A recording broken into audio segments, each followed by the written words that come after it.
الرحيم. السابقون الأولون من المهاجرين والأنصار والذين اتبعوهم بإحسان رضي الله عنهم ورضوا عنه. صدر محترم، حکم صاحبان اور میرے علمی سفر رفقا، آج کی سالانہ انعامی مسابقہ میں میرا موضوع گفتگو ہے صحابہ کرام کا ذکر۔ سامعین کرام، صحابہ کرام کون ہیں؟ آئیے ہم جانتے ہیں۔ صحابہ کرام اور گزیدہ ہستیاں ہیں جن کے سینوں نے رسالت نبوی کو استیعاب کیا، جن آنکھوں نے محبوب رب العالمین صلی اللہ علیہ وسلم کے جمال مصطفی کا مشاہدہ کیا، اور جن کے قلوب نے گویا ہر شب کو منور کر لیا۔ ان کی رفاقت نبوی، قربت رسالت اور شرکت جہاد دعوت ایسے فضائل ہیں جن کے فضائل کو قیامت تک کوئی امت نہیں پہنچ سکتی ہے۔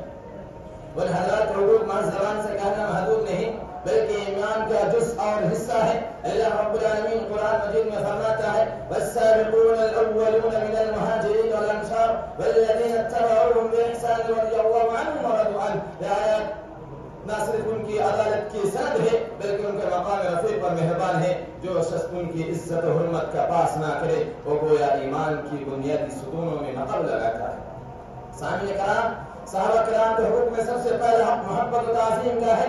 یہ وہ محبت ہے جو ایمان کا جز ہے اور جس کے بغیر دل ایمان کی لطافت سے آشنا نہیں ہو سکتا ہے۔ اللہ کے نبی صلی اللہ علیہ وسلم فرماتے ہیں حب الانصار من الایمان وبغض الانصار من النفاق۔ انصار سے محبت ایمان ہے اور ان سے بغض نفاق ہے۔ دوسرا ادا و توقیر کا ہے۔ ہمیں چاہیے کہ ان کے اجتہادی اختلافات میں زبان بند رکھے، ان کے باہمی واقعات کو منبر و مجلس میں موضوع نہ بنائے بلکہ خاموش اختیار کرے، جیسا کہ امام احمد بن حنبل رحمہ اللہ فرماتے ہیں من تنقص احد من اصحاب النبی صلی اللہ علیہ وسلم فليس له في الاسلام نصیب۔ جس نے نبی صلی اللہ علیہ وسلم کے کسی صحابہ کو کمزور کہا اس کا اسلام میں کوئی حصہ نہیں ہے۔ اور پیارے نبی صلی اللہ علیہ وسلم فرماتے ہیں اذا ذکر اصحابی فامسکوا، جب میرے صحابہ کا ذکر کیا جائے تو خاموش اختیار کرو۔ تیسرا دفاع و تحفظ کا ہے۔ ہم پر لازم ہے کہ صحابہ کرام کی عزت و حرمت کی حفاظت کی جائے، ان کے خلاف پھیلائی گئی غلط باتوں کا رد کیا جائے اور ان کے مقام اور مرتبہ کو واضح کیا جائے۔ لیکن افسوس آج کے دور میں بدخواہ مقدس نفوس کے خلاف اپنی زبان دراز کر رکھی ہے، حالت عوام کا ترجمات ہے۔ لوگوں سنو جن کا بان خود اللہ رب العالمین فرماتا ہے وَقُلْ وَعَدَ اللَّهُ الْحُسْنَىٰ۔ اللہ تعالیٰ نے تمام صحابہ سے جنت کا وعدہ فرمایا، کہ یہ فرمایا رضی اللہ عنہم ورضوا عنہ، اللہ ان سے راضی ہو گیا اور اللہ سے راضی ہو گئے۔ جب اللہ رب العالمین ان سے راضی، رسول ان سے راضی، تو بتائیے کون ہے جسے حق ان پر زبان درازی کرے، گالیاں دے، ران تان کرے؟ یہ ایمان کی علامت نہیں، نفاق کی نشانی ہے۔ پھر نبی صلی اللہ علیہ وسلم فرماتے ہیں اصحابی امیۃ لامتی، میرے صحابہ میری امت کے لیے حفاظت ہے، کہ فرماتے ہیں لا تسبوا اصحابی، میرے صحابہ کو برا بھلا مت کرو۔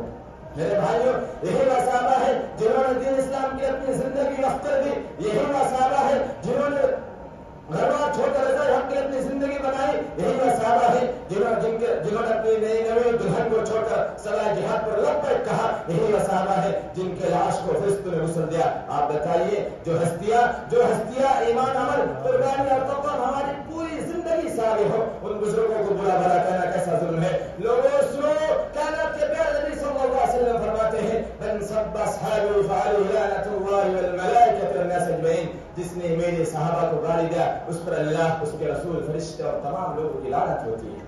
چوتھا منہج صحابہ کا ہے۔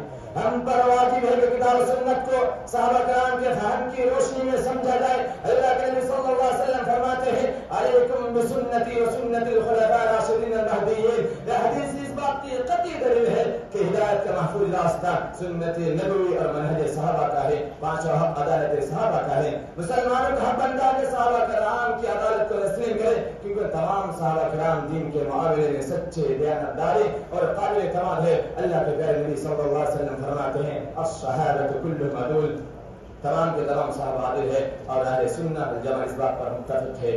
اللہ خلاصہ کلام یہ ہے کہ صحابہ کرام سے محبت ایمان کا لازمی حصہ ہے۔ صحابہ کرام کا دفاع کرنا ہم پر واجب ہے۔ صحابہ کرام ہر شعبے میں ہمارے لیے بہترین نمونہ اور آئیڈیل ہے۔ آخر میں رب العالمین سے دعا کہ اللہ تعالی ہم سب کو صحابہ کرام سے محبت اور ان کے تمام حقوق کو کما حق ادا کرنے کی توفیق دے. آمین. وآخر دعوانا الحمد للہ رب العالمین. السلام علیکم ورحمۃ اللہ وبرکاتہ.